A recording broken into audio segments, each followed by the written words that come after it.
The best way to create vertical videos is to not create them vertically. I'm gonna explain. I'm Kai, AI creator and director, and before that I was a photographer and videographer and researcher and blah blah blah. I created this ad with Invideo for Liberation Cocktails, and I'm here to give you some advice on how to create your vertical videos more realistically, because AI can struggle with that.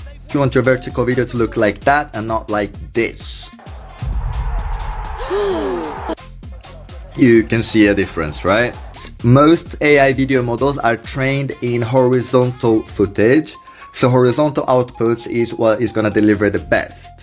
When you try to make vertical videos, many times I can notice, for example in those photos, you can see it's trying to compress everything together. I have multiple characters in a living room, and the models struggle to understand that things need to have the same dimension as they would in a horizontal video. It looks AI, it looks sloppy, this is not what we want. And I was thinking, why the hell do I get results like this? And you can see here it's almost uncanny, you can tell it's off. And when I make horizontal videos, I don't have that problem. You can see this is different shots I made out of this photo. But horizontally they look really good, and with that in mind I realized if I crop the horizontal I might get a way more realistic output than if I force the model to create it vertically in the first place. First, as an advice for you guys, I uploaded lots of character sheets into Invideo, so the agents know that for those kind of World Cup ads I'm gonna be using those people. And you can see I uploaded plenty of them. The agents even created a description for each one with information of how they look like, how old they might be, everything. I could put their name on here if I wanted. I didn't because I'm lazy. That would be even easier to identify them.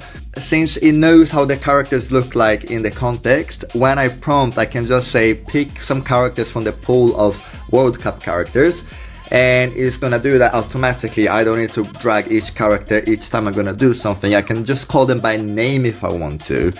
Let's say I call this lad Jordan. I'll just say, oh, make a video with Jordan in this setting, and he's gonna pull Jordan and do that for me, which saves a lot of time. Okay, back to the video. I wanted it to look like a watch party. They were watching the game together. Another advice, to use reference images instead of killing or self-prompting. I picked this image because I like this style of lighting. It looks like a normal barbecue someone's having in the garden. It's pulling the setting and the lighting from that image to create this one, which saves me so much time by explaining how I want the sun to cover them. It is a really helpful way to create the atmosphere you want. And I said pick 4 characters from the pool of characters, put them together watching the game on the TV. I didn't want the TV visible, as you can see here. So I reprompted to obviously take the TV away. So with this image, this is how we're gonna play, because as you can see, compared to when I put something vertically, this looks way more cinematic. It looks real, like this is how we imagine a setting of these people together, not them compressed. So taking the image I was happy with, I downloaded it, I came to Photoshop, I started cropping them here, 9:16, made 1 per character, you can see. This is really good. This is the right framing. And now I think you understand already how we get a realistic framing out of this, because now the people who are next to him are cropped naturally. The model is not trying to fit them in as much as possible. So I'll save that, and we do the same thing on the next one. And here, since I don't want everyone with him, we just minimize the ratios, so we only pick what we want. I'm happy with this. And it's not the case here, but sometimes, let's say you want 2 people in the crop, but this is getting too tight. What you can do, you extend it above the edge, and you go generative expand. And as you can see here, it filled the gap, so you can have everyone you wanted in the image without cropping too tight or without compromising the quality of your image. I'll go for this one. I liked his belly here. Upload it into the agents, and I can just speak to it and it's gonna understand basically what I want to happen. I'm gonna use my voice agent here to do the prompting.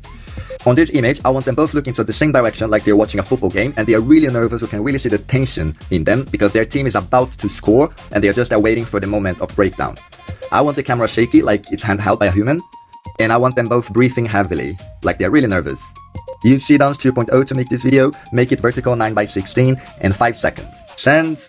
In the meantime, if you're working on multiple scenes of the same project, you can organize your agents here, maybe by scene or however you want to organize, and you can have them working for you at the same time. Here, for example, for Liberation Cocktails, I use each agent to do one cocktail, so I know everything that is Pornstar Martini, I'm gonna have here, everything that's Negroni, I'm gonna have here, but you guys can decide how you gonna use it in your favor. So here's the result of the video we just created, exactly how we wanted. You feel the tension, but it looks like a cropped real footage and not a squeezed footage. This is what we wanted. On top of this, squared videos one by one usually work really well as well, because a squared video is just a horizontal that they crop to the sides, so usually the composition is not wrong. As you can see, I used this one, I just cropped it to vertical using my editing software. That's where you make the video editing magic happen.